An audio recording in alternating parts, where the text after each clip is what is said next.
Acabem el dimarts de la segona setmana de la COP27, una COP que passa a la història, com dèiem ahir, no només perquè sigui el continent africà, sinó també perquè és la segona COP més gran en la història del Conveni Marc de les Nacions Unides contra el Canvi Climàtic, amb més de 33.000 persones assistents, 33.000 persones delegats i delegades que venen a aquest COP també.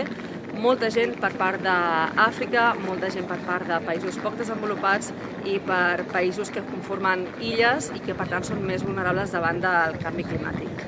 Bé, i què ha tingut important el dia d'avui? Doncs el dia d'avui ha estat especialment interessant per pèrdues i danys. Pèrdues i danys és un ítem del qual ja vam parlar durant el dia d'ahir, però durant la nit d'ahir i el dia d'avui hi ha hagut certs avenços. Ja ha aparegut un text que podria començar a treballar un possible consens dintre d'aquest ítem i per tant és un text molt esperat que va sortir ahir i avui ha sigut una mica ratificat. S'ha portat a plenari, que ha sigut només d'una hora, on s'ha parlat de pèrdues i danys amb el conjunt de països i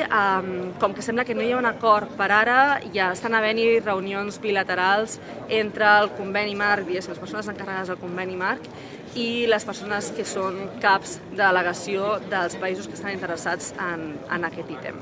En el plenari d'avui hi ha hagut diverses intervencions que han sigut molt interessants, especialment destacaria la del G77. El G77 és un grup de països en vies de desenvolupament que estava parlant al respecte de pèrdues i danys i deia que no es pot dependre únicament del sector privat i financer per resoldre les pèrdues econòmiques que tenen els països respecte a la crisi climàtica i que per tant s'espera que hi hagi aquest mecanisme, com us dèiem,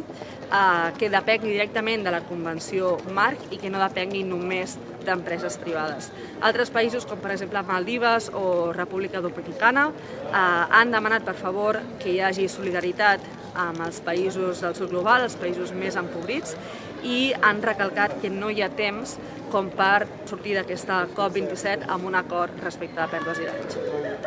Finalment dir que el dia de demà es veu interessant perquè arriba Lula da Silva, el pròxim president de Brasil. És una visita molt esperada dintre del conveni i dintre de la COP perquè podria suposar un possible nou enllaç entre Llatinoamèrica i el Carib per lluitar junts respecte a la crisi climàtica davant de les Nacions Unides. Us mantindrem informades.